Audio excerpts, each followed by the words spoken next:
dan saya akan dilaporkan ke pihak berwajib oleh debt collector, dan dia pun akan datang dan menjemput paksa dia. Oke. Mengenai apakah seseorang itu boleh dilaporkan ke pihak berwajib ya atau tidak, sampai detik ini tidak ada yang melarang. Jadi debt collector itu mau melaporkan, Anda mau melaporkan siapapun, silahkan gitu loh, nggak ada masalah. Dia mau melaporkan ini orang tidak mau bayar hutang, dia mau melaporkan ke pihak kepolisian, nggak ada masalah, nggak ada yang melarang. Siapapun boleh kok melapor, ya kan, laporlah, asalkan laporan dia memenuhi unsurnya. Tapi ingat ya, yo, buat teman-temanku semuanya, gimana tadi, udah nonton apa belum video yang saya update tadi, yang mana Bapak Wakil Presiden menyiapkan kita satu ruangan pengaduan khusus untuk semua masyarakat Indonesia yang mau melaporkan tentang kejahatan-kejahatan apapun itu, terkadang tidak sesuai, baik di tingkat desa, tingkat kabupaten, bahkan sampai pinjaman online, bank dan segala macam. Silahkan dilaporkan ke nomor yang telah disediakan oleh Bapak Wakil Presiden kita ya. Ini gebrakan yang luar biasa. Kita sebagai rakyat, kita sebagai warga negara yang baik ya, kita hormati. Oke. Dan kali ini adalah bertabur somasi, bertabur pengaduan, bertabur jalur hukum mendekati akhir tahun 2024. Di sini saya cukup terkejut juga tadi ya, tadi banyak banget laporan yang mana dia mengalami telat-telat bayar di pinjol-pinjol besar ya kan. Habis itu mendapatkan somasi hukum yang mana dalam itu kalau dia tidak melakukan pembayaran, maka kasus-kasus telat bayar, sengaja telat bayar ini dilimpahkan ke pihak pengadilan ya. Ada juga beberapa yang sempat kecemasan juga karena kasus ini akan diproses ke jalur hukum penjara atau pidana. Oke, saya batas dulu ya, karena saya pribadi ketika membahas hal ini, nanti teman-teman boleh perhatikan di dalam kolom komentar, karena SDM rendah itu kan kita masih banyak ya. Habis itu pro kontra itu masih banyak. Dia menontonnya sedikit aja dia tonton. Yang dia tonton itu paling judul, habis judul thumbnail, habis itu dia ngomong di kolom komentar itu double. Jadi teman-teman gak usah terpengaruh nanti ya. Untuk hutang piutang ya buat teman-teman semuanya. Jadi kita luruskan dulu ya buat teman-teman semuanya, benar atau tidak bahwasanya tentang hutang-hutang ini, khusus tentang pinjaman online ini, bisa dilaporkan kepada pihak berwajib, yang mana selama ini yang kita tahu adalah hutang piutang itu ranahnya perdata, karena ada dua belah pihak yang mengikat diri dengan sebuah kesepakatan untuk saling menguntungkan ya. Mungkin si kreditur, kita sebut pinjol aja, dia makanya mau meminjamkan uang kepada kita karena ada keuntungan bagi dia, dan kita pun meminjam uang kepada si kreditur tadi itu dengan catatan kita menyepakati juga akan melebihkan yang disebut dengan bunganya dalam sebuah perjanjian. Pokoknya dalam perjanjian perdata itu sudah lengkap. Oke. Sekarang bagaimana mengenai tentang seseorang yang dipenjara atau dipidana atau dilaporkan ke pihak yang berwajib ya. Di sini dia bertanya itu, apakah benar Bang saya akan diproses ke jalur hukum dan saya akan dilaporkan ke pihak berwajib oleh debt collector, dan dia pun akan datang dan menjemput paksa dia. Oke. Mengenai apakah seseorang itu boleh dilaporkan ke pihak berwajib ya atau tidak, sampai detik ini tidak ada yang melarang. Jadi debt collector itu mau melaporkan, Anda mau melaporkan siapapun, silahkan gitu loh, nggak ada masalah. Dia mau melaporkan ini orang tidak mau bayar hutang, dia mau melaporkan ke pihak kepolisian, nggak ada masalah, nggak ada yang melarang. Siapapun boleh kok melapor, ya kan, laporlah, asalkan laporan dia memenuhi unsurnya. Tapi ingat ya, ini ada perlu diingat juga bahwasanya pasal 19 ayat 2 Undang-Undang HAM telah mengatur sebagai berikut. Nanti saya pajangin di sini ya. Tidak seorang pun atas putusan pengadilan boleh dipidana penjara dan kurungan berdasarkan atas alasan ketidakmampuan untuk memenuhi suatu kewajiban dalam perjanjian hutang piutang. Ya, jadi tidak ada yang boleh dihukum penjara atau hukum pidana dalam perjanjian hutang piutang. Jadi kalau pertanyaan teman-teman semuanya mengenai apakah boleh seseorang melaporkan orang yang berhutang ke suatu lembaga ataupun apa, ya silahkan, nggak ada masalah. Ya, tapi ingat pasal 19 tadi ayat 2. Ya, oke ya teman-teman semuanya, jadi kita lanjutkan. Habis itu banyak problem yang muncul. Ya, kalau soal di penjara itu sudah saya terangkan tadi. Pasal 19 ayat 2 sudah menegaskan di sana. Jadi teman-teman, tolong robah fokus Anda, fokusnya ke perdatanya, jangan fokusnya ke pidananya. Nanti akan ada yang sok-sokan, yang begana, yang begini segala macam lah gitu loh ya.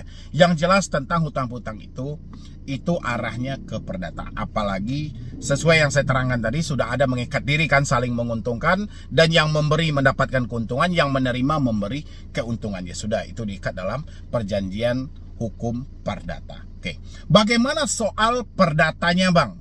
Pasti banyak juga dong teman-teman yang bertanya, bagaimana nih Bang dengan perdatanya? Apakah mungkin kita akan dibawa ke proses jalur hukum perdata, diajak sidang dan segala macam? Oke, kita fallback dulu. Sesuai dengan aturan Otoritas Jasa Keuangan, teman-teman selalu membaca tentang wajib menagih 90 hari. Oke, pinjol cuman boleh melakukan penagihan 90 hari. Ini tidak bisa terpisah ya. Wajib menagih selama 90 hari.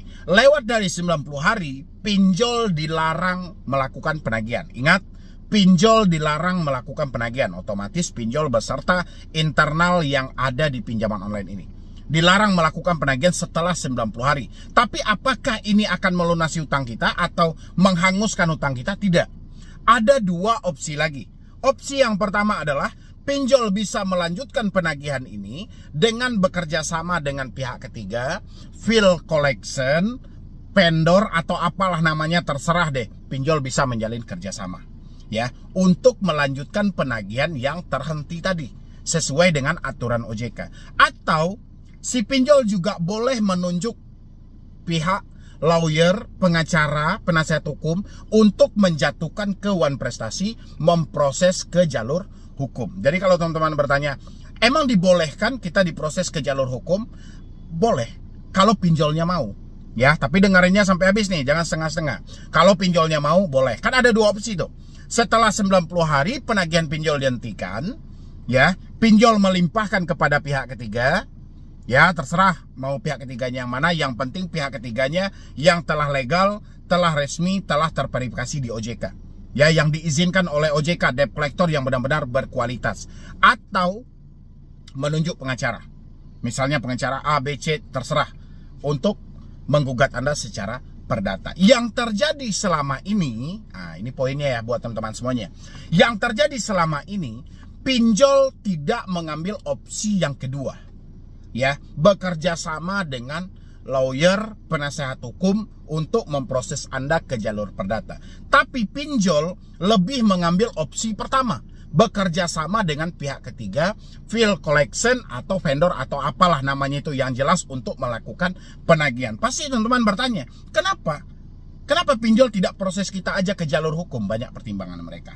Pertama, berapa biaya yang harus dia keluarkan untuk memproses yang jelas-jelas dia tahu Anda ini sudah tidak mampu. Anda ini sudah tidak sanggup. Pinjol pun sadar. Ya, pinjol pun sadar.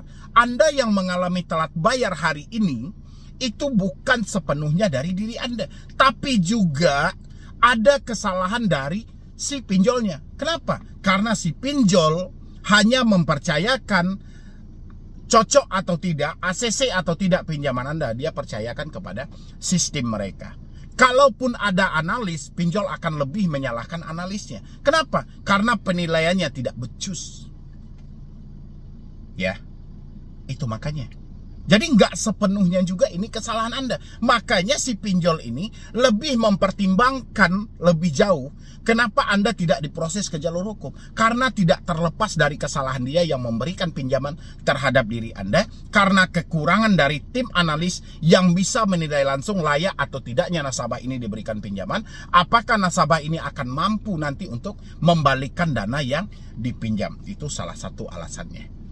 Ya, dan habis itu biayanya juga mahal. Setelah itu, kenapa pinjol tidak mau memproses Anda ke jalur hukum? Waktu yang dipergunakan sangatlah lama.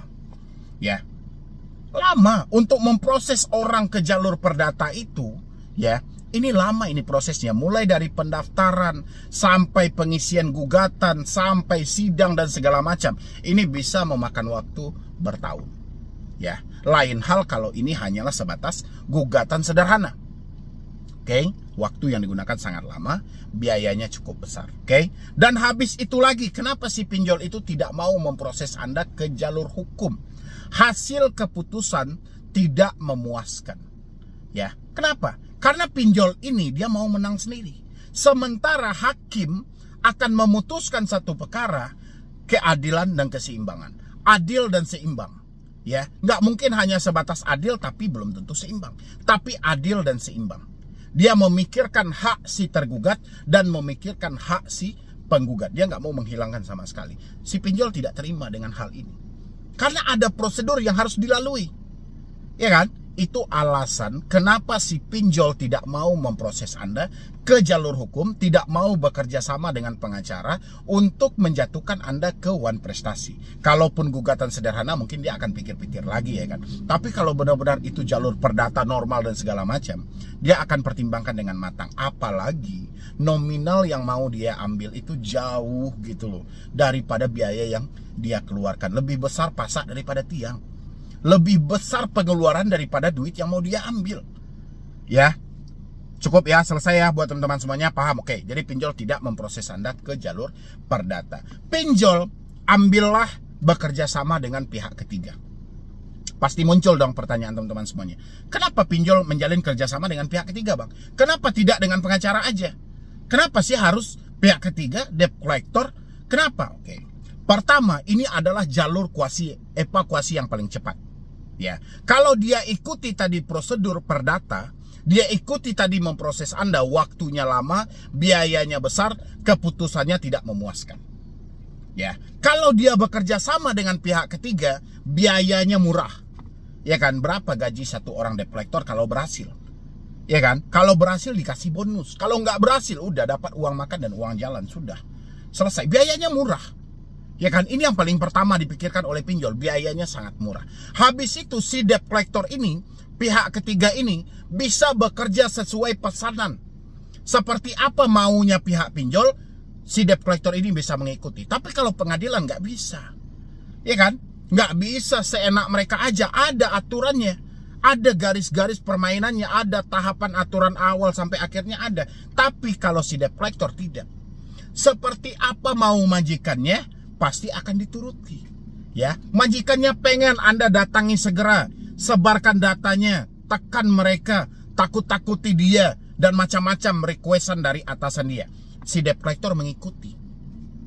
Ya, ini juga cepat mendapatkan uang. Ya, jadi langsung dipraktekkan. Hari ini saya request begini, debt collector langsung praktekkan, si debitur langsung kecemasan, apapun yang bisa jadi uang dijual oleh si debitur dan dibayarkan. Ya, makanya si pinjol lebih baik menjalin kerjasama dengan pihak ketiga ini untuk melanjutkan penagihan. Biaya murah, ya kan? Bisa di request, kembali dana juga cepat. Oke, paham ya buat teman-teman semuanya. Jadi, Anda yang mendapatkan ancaman-ancaman hukum, Anda yang mendapatkan proses-proses ke jalur hukum, ini si debt collector ini yang mengirim. Ya. Buat apa? Buat mengganggu konsentrasi tadi. Memberikan tekanan terhadap diri Anda. Supaya apa? Supaya Anda bisa mengusahakan dananya, mencarikan talangan dana entah kemanapun dia nggak mau tahu. Yang jelas Anda bayar. Makanya dibuatkanlah drama skenario seakan-akan Anda akan diproses ke jalur hukum. Ini si debt collector ini yang bermain. Ya kan? Si pinjolnya yang memikirkan rencananya, si debt collectornya yang mempraktekkan. Makanya hampir semua Anda ditekan dengan hal yang sama. Kita bawa bukti slik OJK, hampir sama. Kita lampirkan foto selfie. Kita akan koordinasi RT RW. Siapkan materai 10.000. Ya, siapkan dana lunas. Nanti data Anda akan kami pindahkan ke Korwil, ke kolektor lapangan, ke pihak ketiga dan macam-macam. Karena ini adalah deskripsi. Sudah ada catatannya. Para debt collector tinggal mengcopy, habis itu dipastikan, udah dikirim, di-send all semuanya. Oke, buat teman-teman semuanya. Jadi yang masih memikirkan galbay pinjol diproses ke jalur hukum, buang jauh-jauh pemikiran Anda itu, faktanya tidak ada. Ya, itu yang melakukan penekanan terhadap diri Anda itu adalah penagih hutang. Kalaupun ada nanti misalnya Anda mendapatkan somasi 1, somasi 2, ya sudah, itu legal dari perusahaan pinjolnya. Gak ada masalah juga gitu loh. Ya, yang jelas Anda tidak mampu bayar, satu-satunya risiko yang akan Anda dapatkan, nama Anda akan tercatat skor kredit bermasalah. Tapi kalau Anda memaksakan diri untuk terus membayar, sementara duit Anda tidak ada, besar kemungkinan Anda akan masuk dalam dunia gali lubang tutup lubang, yang mana ini tidak akan bisa membangkitkan diri Anda sampai kapanpun. Pikirkan itu ya buat teman-teman semuanya. Jadi soal proses ke jalur hukum, somasi yang dikirimkan, mau dipenjara, mau diperdata, itu nol besar. Jangan Anda pikirkan lagi. Oke, cukup ya keterangannya ya. Jadi mudah-mudahan ini bisa membantu buat teman-teman semuanya. Tidak ada lagi yang ketakutan, karena mendekati akhir tahun 2024, memang aksi-aksi dari debt collector itu luar biasa, karena mereka juga mengejar target dan mengejar bonus. Ya, sama paham dan sama mengerti aja. Oke, buat teman-teman semuanya, jangan lupa untuk disupport channel ini. Semoga channel ini makin berkembang dan Medi Brony makin semangat. Jadi sekian dulu dari saya, Medi Brony. Wassalam.